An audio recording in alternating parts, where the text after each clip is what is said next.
Assalamualaikum warahmatullahi wabarakatuh. Kembali lagi bersama saya Heru Maulana di pembahasan seputar teknik mesin. Dan pada kesempatan kali ini saya akan sedikit memberikan pemahaman tentang pengantar poros. Apa itu pengantar poros? Langsung saja kita bahas, yaitu dari porosnya terlebih dahulu.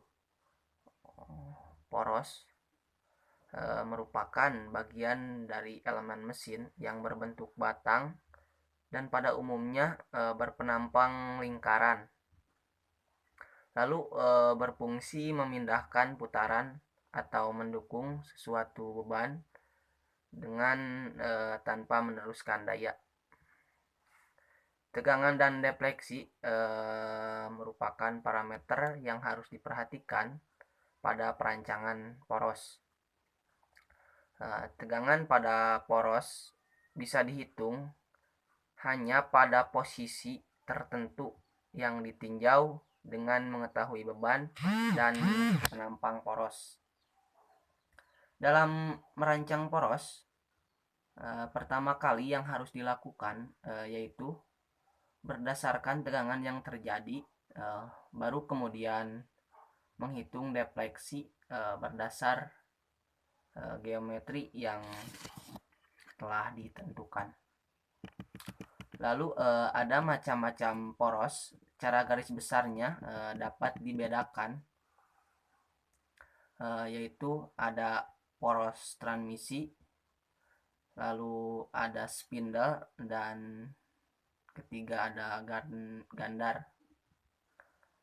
Poros transmisi, poros ini mendapat beban puntir murni atau puntir dan lentur. Daya ditransmisikan kepada poros ini melalui kopling, lalu ke roda gigi, lalu ke puli, dan ke sabuk, dan yang terakhir ke rantai. Yang selanjutnya ada spindle,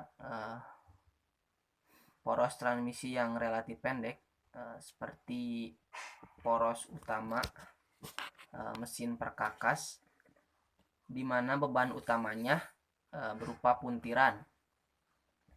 Syarat yang harus dipenuhi oleh poros ini yaitu deformasinya harus kecil dan bentuk serta ukurannya harus teliti. Yang terakhir ada gandar. Gandar atau poros yang dipasang di antara roda-roda kereta barang, di mana tidak mendapat beban puntir. Gandarnya hanya mendapat beban lentur, kecuali jika digerakkan oleh penggerak mula di mana akan mengalami beban puntir juga di situ. Lalu yang harus diperhatikan dalam atau hal-hal penting dalam perancangan poros yaitu ada putaran kritis, korosi, dan bahan poros itu sendiri. Putaran kritis, jika suatu mesin putarannya dinaikkan, maka pada suatu harga putaran tertentu dapat terjadi getaran yang luar biasa. Putaran ini disebut putaran kritis. Lalu putaran kerja yang harus lebih kecil dari putaran kritis. Poros harus direncanakan sedemikian rupa sehingga putaran kerjanya lebih rendah dari putaran kritisnya. Yang selanjutnya hal-hal yang penting dalam perancangan poros yaitu korosi. Perlindungan terhadap korosi untuk kekuatan dan daya tahan terhadap beban, adanya media korosif, potensi kapitasi, dan sangat jarang beroperasi.